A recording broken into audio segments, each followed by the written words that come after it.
오늘 말씀의 제목은 당신은 하프타임이 필요합니다 라는 주제입니다. 여러분, 하프타임 그러면 제일 먼저 생각나는 게 무엇입니까? 축구 맞습니다. 축구를 보시면 전반전이 있고 후반전이 있습니다.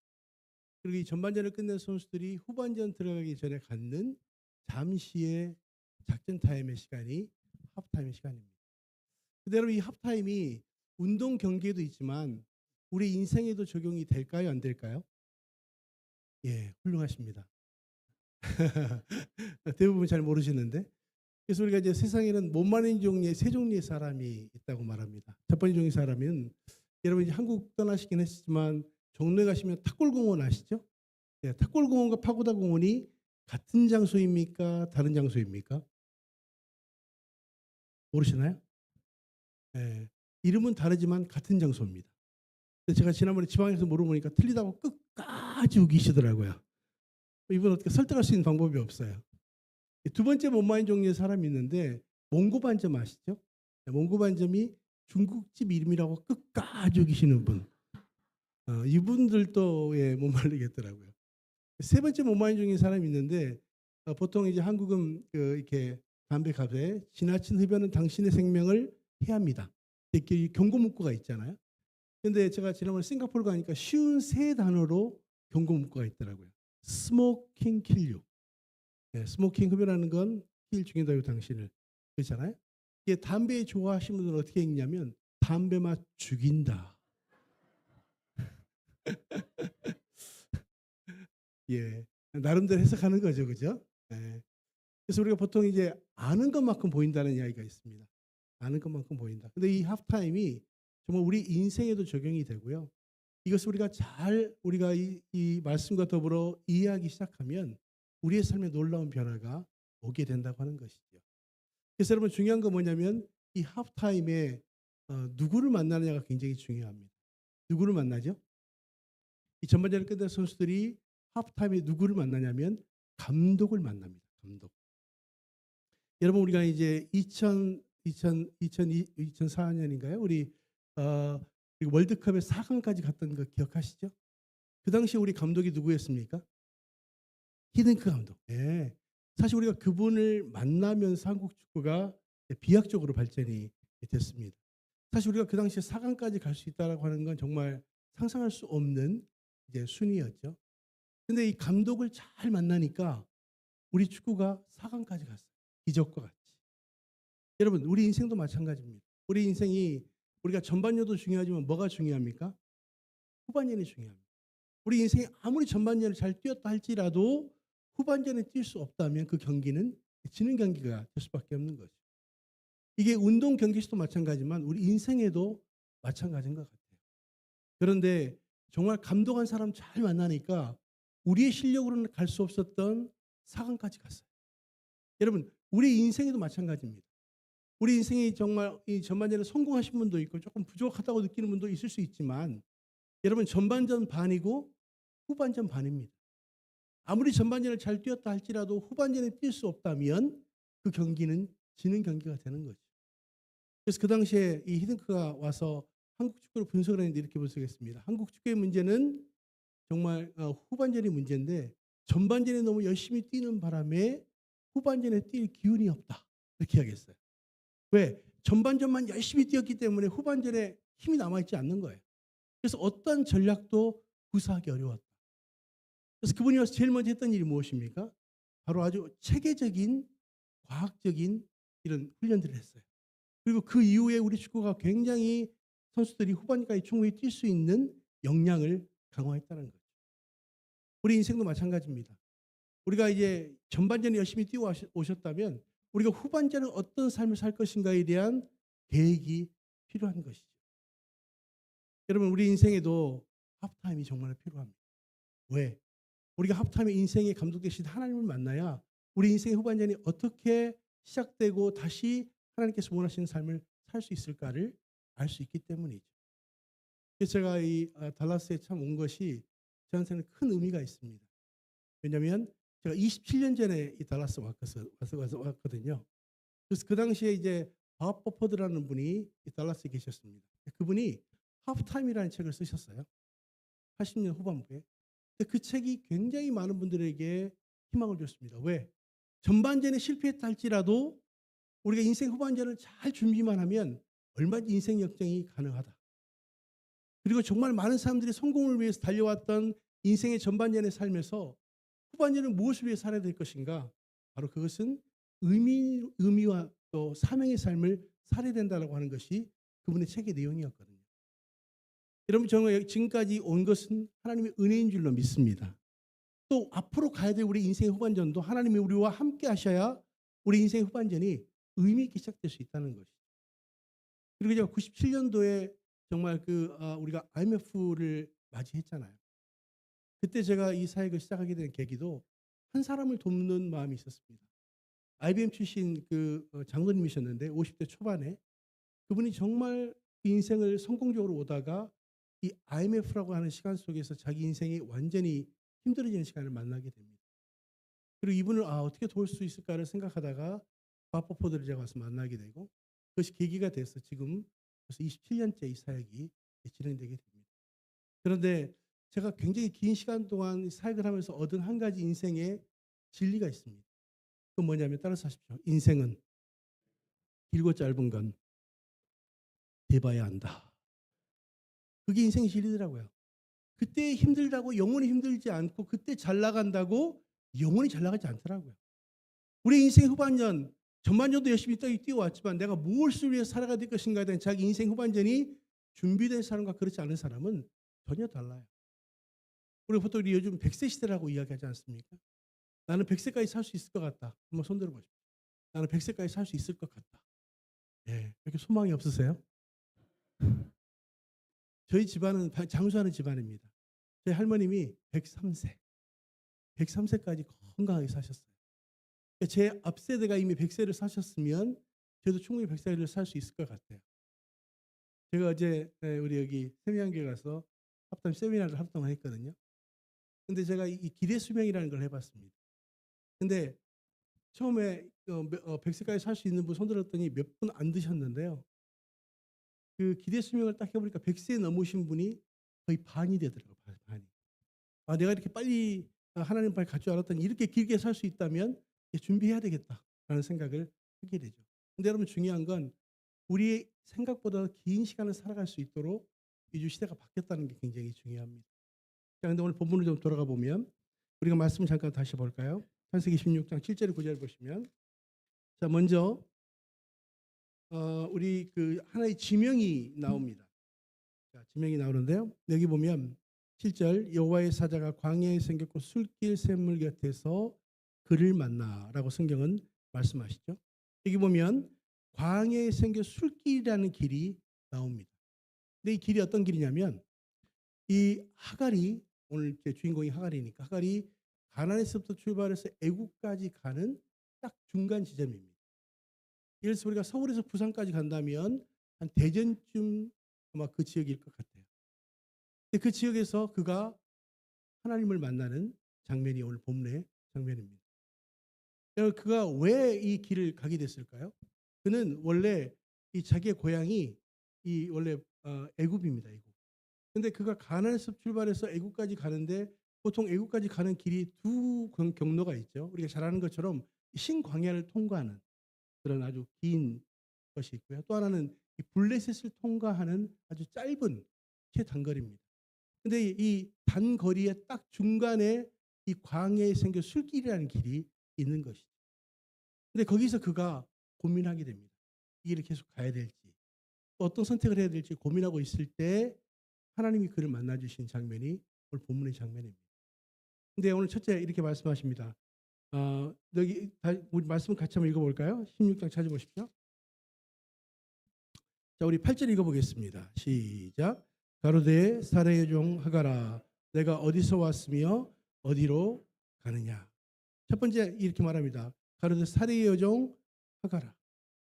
여러분, 하갈은 누구의 여종입니까? 사라의 여종이었다는 것이죠.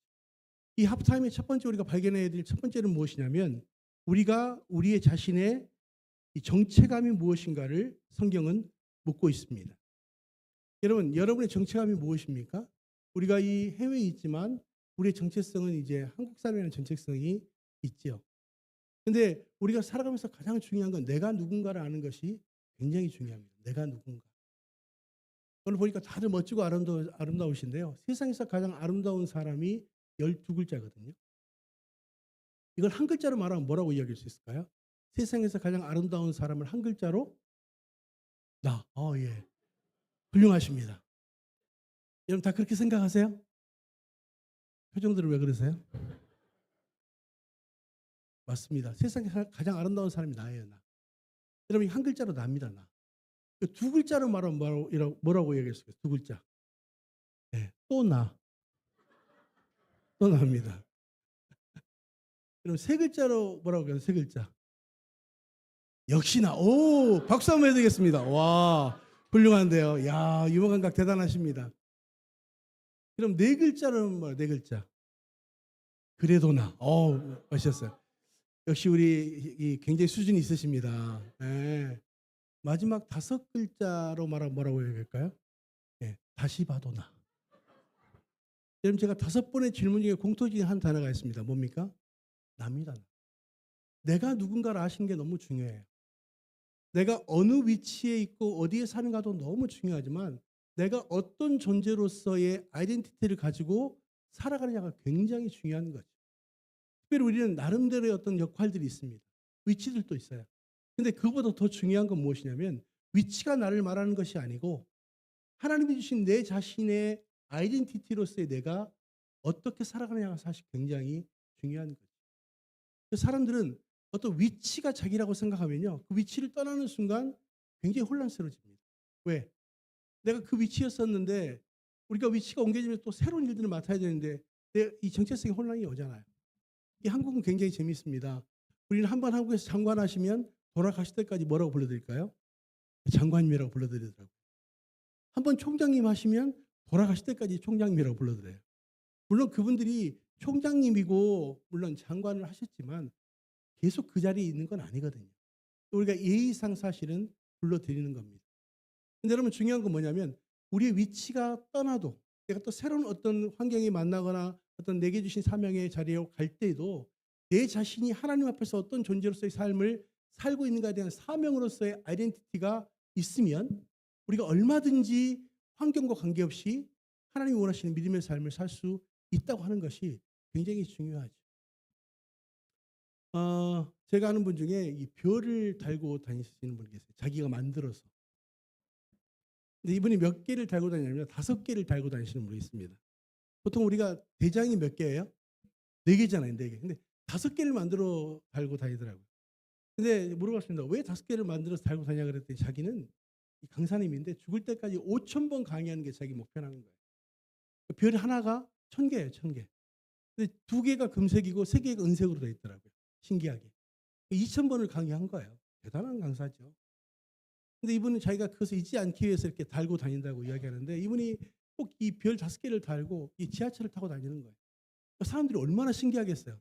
별이 한두 개도 아니고 5개짜리가 이렇게 돌아다니니까. 근데 처음에는 자기를 막 사람들이 쳐다보니까 조금 쑥스러웠는데 나중에 정말 자기가 진짜 별이 된 느낌이었다는 거 아닙니까? 근데 어느 날 국방부에서 전화가 왔답니다. 뭐라고 왔을까요? 별 달고 다니지 말라고. 할 줄 알았더니 별들 대상으로 강의 한번 해달라고. 너무 다행이잖아요. 그래서 이분이 이렇게 빨리 가겠다고 이야기했는데 그다음부터 이제 잠이 안 오더라는 거예요. 왜? 자기 진짜 별 아니잖아요. 이 진짜 별을 만나면 무슨 말 해야 될지 걱정이 돼서 잠을 못 자는 거예요. 잠을 못 자는 거예요. 이제 시간이 됐어요. 약속한 시간이. 그래서 저 문만 열고 들어오면 여기 다 장군들이 앉아 계시는 거예요. 근데 하여튼 시간 냈으니까 어쩔 수 없이 문을 열고 딱 들어갔는데 그분의 첫 마디가 이렇게 시작합니다. 에게. 왜 그랬을까요? 자기가 생각할 때 다 정복 입고 별 달고 다 앉아 계실 줄 알았더니 여러분처럼 다 사복이 있고 머리 하얀 분들이 앉아 계시더라는 거 아니에요? 그분의 말이 정말 명언이었습니다. 이렇게 말했습니다. 별 달고 있을 때까지 별이지 별 안 다니까 별같이도 안 보이더라. 맞아요? 틀려요? 맞죠? 그분들이 별을 달고 있을 때까지 다 별로 보이지 별 안 다니까 별같이도 안 보이더라고요. 여러분 우리의 삶이 아무리 높은 위치 무엇인가를 이뤘다 할지라도 정말 그것이 여러분이라고 생각하면 혼란스러워집니다. 왜? 그 자리를 떠날 때는 내가 그 위치가 아닐 수도 있잖아요. 근데 나를 부르신 콜링으로서의 부르심 저도 이민 목회를 했습니다. 토론토에서. 저도 거의 한 10년 가까이 했어요. 여러분 이민 목회를 하면서 느끼는 게 뭐냐? 하나님께서 왜 우리를 이곳까지 보내셨을까? 여러분 우리가 그런 질문 많이 하시잖아요. 하나님께서 왜 이곳까지 보내셨을까라고 생각하십니까? 내가 한국에 있을 수도 있고 뭐 다른 어떤 곳에 있을 수도 있지만 특별히 미국 안에서도 달라스까지 나를 보내신 이유가 무엇일까? 또 달라스 안에서도 우리 교회에 부르신 나의 부르심이 무엇일까? 여러분 거기에 대한 분명한 답이 있어야 돼요. 그래야 내가 이곳에 존재하는 이유가 분명해지고 그것을 통해서 하나님께서 나를 통해 사실 이 일에 대한 분명한 사명을 갖게 된다고 하는 게 중요한 것이죠. 그렇다면 여러분 이 합타임이 감독 만나는 시간이라 그랬잖아요. 우리 감독이 누구입니까? 하나님이에요. 하나님. 여러분 우리가 하나님 만나셔야 왜 나를 이곳에 보내셨는지에 대한 분명한 이유를 발견하게 될 줄로 믿습니다. 어느 날 이 소금으로 만든 인형이 있었습니다. 자기가 누군지를 알지 못했어요. 그래서 바람에게 물어봤습니다. 바람아 혹시 내가 누군지 아니? 바람이 말합니다. 글쎄 아마도 큰 산에 가면 내가 누군지 가르칠 수 있을 거야. 그래서 이 소금 인형이 산에 갔습니다. 산에게 묻습니다. 산이 말합니다. 글쎄 내가 잘 모르겠는데 아마도 큰 바다에 가면 내가 누군지 가르칠 수 있을 거야.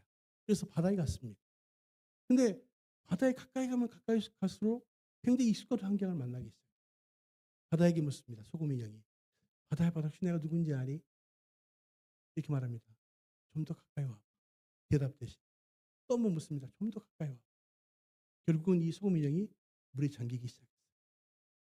여러분의 표정이 굉장히 심각한 것을 보니까 소금이 어디서 든지 전혀 모르는 표정으로 앉아 계시군요. 여러분 소금은 어디 가야 자기 자신을 알 수 있을까요? 바다에 가요. 여러분은 누구를 만나야 여러분의 정체감을 알 수 있을까요? 여러분을 창조하신 하나님을 만나요.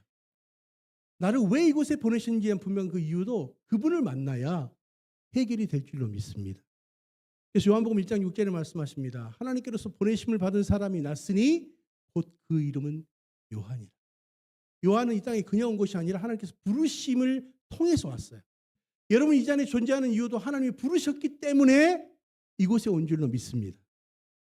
그렇다면 이유가 있잖아요. 왜 날 이곳에 보내셨을까? 그 이유를 발견해야 돼요. 그것을 통해서 내가 주신 하나님의 사명을 발견하고 내게 내 아이덴티티에 맞는 믿음의 삶을 통해서 하나님께서 하시고자 하는 일들을 행하는 것이 너무 중요하다는 것이죠. 그래서 여러분 이 합타임의 가장 첫 번째는 내가 누군가를 아셔야 돼요. 내 어떤 위치나 직분이 아니라 하나님 나를 부르신 부르심으로서의 하나님의 자녀로서의 분명한 부르심. 일단 그것을 발견하셔야 된다는 거예요. 두 번째는 뭐라고 말합니까? 자, 내가 어디서부터 왔으며 어디로 가는가? 첫 번째가 정체감이라면 두 번째 따라서 하십시오. 방향. 내가 어떤 방향을 향해서 갈 것인가? 여러분 우리가 방향이 굉장히 중요하잖아요. 우리가 그런 말 있지 않습니까? 속도보다 중요한 것은 방향이다. 그런 말 많이 들으시잖아요. 우리 인생이 무엇인가를 빨리 이루고 가는 것도 너무 중요하지만 하나님이 원하시는 방향으로 내가 가고 있는가를 잘 생각하시는 게 중요해요. 너무 많은 사람들이 속도에 관심이 많습니다. 그렇지만 그보다도 중요한 건 내가 분명히 가야 될 그 디렉션을 가지고 하나님께서 원하시는 방향으로 내가 내 인생이 가고 있는가. 그래서 여러분 보통 우리가 항해와 표류라는 이야기를 들어보셨죠? 항해는 무엇입니까? 목적지를 향해서 가는 배를 우리는 항해라고 이야기합니다. 그런데 표류는 뭐예요? 그냥 흘러가는 상태에 있는 것이죠. 여러분 지금 여러분의 현재 상태는 항해하십니까? 표류하십니까? 지금 항해하는 인생을 살고 계신 분도 있고 표류할 수도 있어요. 그렇지만 표류하다가도 그 목표를 향해서 가면 항해하는 인생이 될 수 있어요. 근데 우리가 그 목표를 과연 잘 설정하고 가고 있는가? 이게 사실 너무나도 중요한 거죠. 우리가 열심히 산다고 해서 항해하는 건 아닙니다. 왜? 목표가 없으면 항해가 아니기 때문에. 그래서 이 합타임 하면 가장 중요한 게 뭐냐면 자기 인생 사명 선서가 써져야 돼요. 인생 사명 선서, 미션 스테이트먼트. 혹시 써오시는 경험이 있으신지 모르겠어요. 저는 이렇게 썼습니다. 나의 인생 사명은 합타임과 가정사역을 통해 글로벌 사역하며 강의와 집필과 멘토링과 방송을 통해 인생 후반전의 삶을 살도록 돕는 것이다. 이게 제 인생 사명서예요. 참 놀라운 건요. 쓴 대로 이루신 줄로 믿습니다. 제가 이걸 27년 전에 썼습니다. 그때는 뭐 이제 가정사역은 제가 벌써 15년 됐으니까 그때까지는 쓰지 않았지만 하프타임을 통해 글로벌 사역하며 이 글로벌이라는 말을 쓸까 말까를 굉장히 고민했어요. 이제 하프타임이라는 것도 이제 막 시작하는데 무슨 글로벌이 될 수 있을까? 믿음으로 썼어요. 믿음으로 썼어요. 근데 여러분 제가 글로벌이 되더라고요. 제가 여기 와 있잖아요, 여러분에게. 제가 1년에 한 3분의 1 이상은 해외에 살고 있습니다. 제가 비행기 탈 때마다 글로벌이라는 말을 쓰기를 진짜 잘했다. 이런 생각을 합니다. 근데 인생 상을 쓰고 하나님께서 왜 이루시는가에 대한 분명한 근거가 하나 있습니다. 따라서 하십시오. 내 말이 내 귀에 들리는 대로 내가 시행하리니. 민수기 14장 28절의 말씀입니다. 우리가 어떻게 하나님 앞에 기도하고 선포하느냐에 따라서 들으신다는 거예요. 그리고 또 강의하고 있잖아요. 집필하고. 제가 책을 14권을 썼습니다. 14권. 제가 이제 한국 들어가면 새로운 책이 제가 어제 나왔다고 저한테 연락이 왔어요. 그 제목이 배우자를 배우자. 오늘 후반전 강의 제목입니다. 14번째 책이에요. 저는 책을 이렇게 많이 쓸 줄 몰랐어요. 근데 하나님께 지혜를 주시더라고요. 그리고 중요한 건 무엇입니까? 여러분이 지금부터 이제 앞으로 남은 시간에 대한 인생의 구체적인 계획을 세우셔야 된다는 거예요.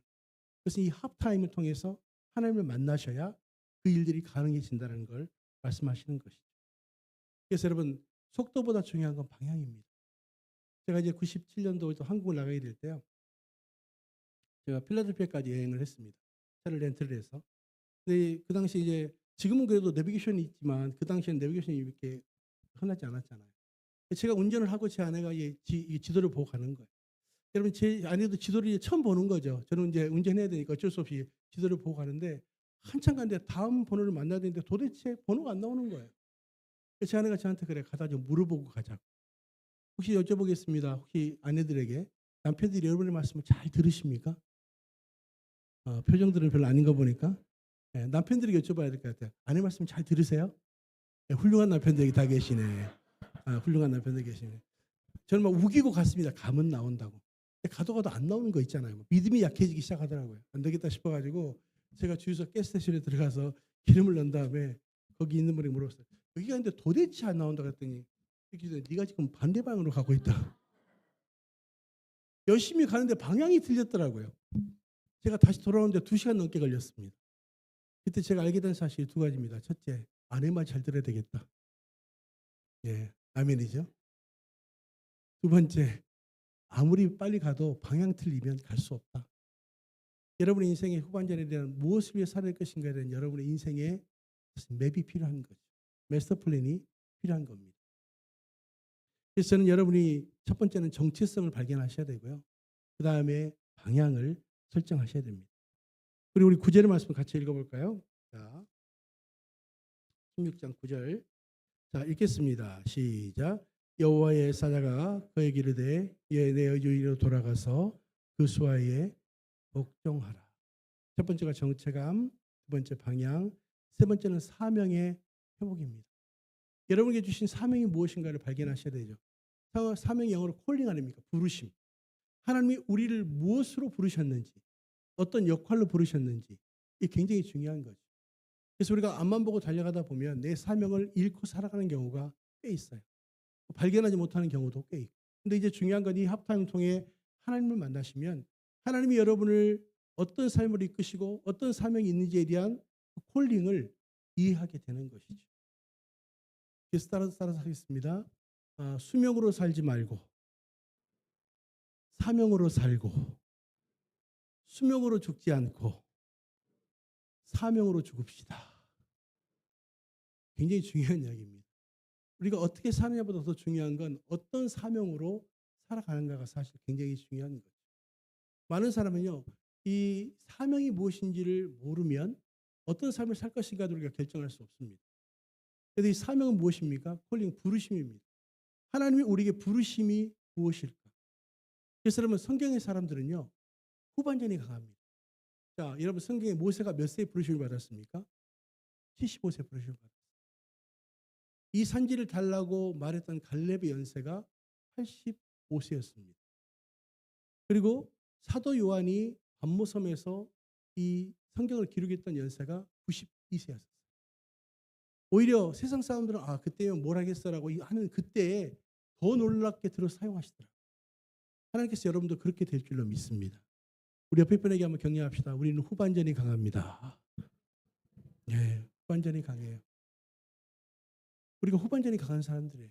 앞으로 우리가 살아야 될 그 시간들은요, 더 우리 전반전보다 의미 있고 하나님께서 원하시는 믿음의 삶을 사는 거예요. 그래서 여러분, 우리가 이 인생 후반전에 제일 중요한 건 내가 하나님 나를 부르실 때까지 사명이 무엇일까? 보통 우리가 이제 은퇴라는 말을 많이 들으시지 않습니까? 은퇴나 정년. 근데 여러분, 성경 안에 원어에 없는 두 가지 단어가 있습니다. 첫 번째는 따라서 하십시오. 은퇴. 여러분 성경 보시면 여러분 성경책에 은퇴라는 말이 있습니까? 없습니까? 제 성경에는 없어요. 아무리 봐도 없습니다. 자, 두 번째 따라서 합시다. 우연. 우연이란 말이 성경에 없어요. 원어에 없습니다.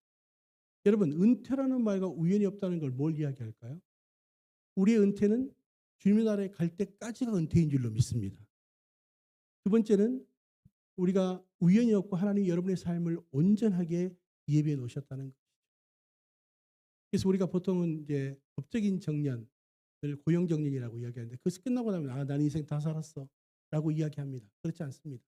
두 번째 정년이 있어요. 첫 번째 정년은 고용정년이라는 게 있고요. 두 번째 정년은 우리가 스스로 정하는 정년이 있습니다. 내가 건강하면 몇 세까지는 일하겠다. 80세, 85세 이렇게 다 생각을 하잖아요. 근데 마지막 세 번째 정년이 뭡니까? 따라서 하십시오. 사명정년. 여러분 사명정년이 오셨습니까? 아직 안 오셨어요. 우리가 고용정년도 끝나고 스스로 정하는 정년도 끝날 수 있지만 여러분에게는 무슨 정년이 남아있습니까? 사명정년이 남아있어요. 나를 부르실 때까지 가야 될 그 무엇이 있는가를 발견하셔야 돼요. 그리고 그 일에 헌신하셔야 됩니다. 헌신은 무엇입니까? 몸신자입니다. 우리의 삶을 통해서 역사하시는 거예요. 왜 하나님께서 우리를 이곳에 부르셨을까에 대한 물음에 답하셔야 돼요. 내가 어떤 일에 헌신하고 주님을 섬길 것인가? 나를 부르실 때까지 가야 될 나의 미션이 무엇인가를 발견하셔야 돼요. 그래야 여러분의 후반전이 더 의미 있게 사용받게 될 줄로 믿습니다. 그래서 그런 말이 있습니다. 따라서 하십시오. 준비를 실패하면 실패를 준비하는 것이다. 굉장히 중요한 이야기죠. 여러분이 지금 준비를 실패하고 있으면 지금 실패를 준비하고 있는 시간들이에요. 그런데 여러분에게는 아직도 충분한 시간이 남아있다는 거죠. 저희 할머님이 130까지 사셨잖아요. 100세쯤 되셨을 때를 부르시더니 박 목사, 하나님께서 나를 안 데려가시는 이유가 있는 것 같다. 예, 그렇게 말해요. 뭐라고 말씀하시냐면 나는 아직도 기도할 수 있기 때문에 나는 하루에 4번씩 기도하겠다. 그동안 섬겼던 교회, 성도, 목사님들, 또 어머니 가족들을 위해서 하루 내내 기도하시는 분이에요. 근데 꼭 이렇게 말씀하세요. 나는 내 사명을 다하고 자다가 하늘나라 갔으면 좋겠다. 103세가 됐을 때요. 하루에 4번 기도 다 마치시고 저녁 식사 잘 하시고 주무시다가 하늘나라 가셨어요. 눈을 뜨면 어떻게 될까요? 천국이겠죠. 여러분도 그렇게 되고 싶지 않습니까? 저는 그렇게 되고 싶어요. 나의 하루를 다 사명을 마치고 저녁 식사 맛있게 다 하고 우리 잘 자요라고 이야기한 다음에 눈을 뜨면 천국. 여러분 그렇게 되시기 바랍니다. 우리의 사명을 발견하는 사람들은요. 그 일에 목숨을 겁니다. 사도 바울이 뭐라고 말합니까? 내가 예수 그리스도의 복음을 증거하는 일을 위해서는 나의 생명을 조금도 귀한 것으로 여기지 않겠다. 여러분 어떤 일이든지 내 사명으로 목숨을 걸면 될까요? 안 될까요? 전 될 줄로 믿습니다. 사명에 목숨을 거는 사람을 이길 수 있는 방법은 없어요. 왜 사도 바울이 복음을 그렇게 지금까지 우리가 여기까지 올 수 있도록 하셨을까? 그래서 목숨을 걸기 때문입니다. 그 일에 그것이 무엇인지를 발견하시고 하프타임에 우리의 감독 되신 하나님을 만나서 여러분의 후반전이 또 우리 교회의 후반전이 여러분의 가정의 후반전이 열리게 되시기를 주님으로 축원합니다.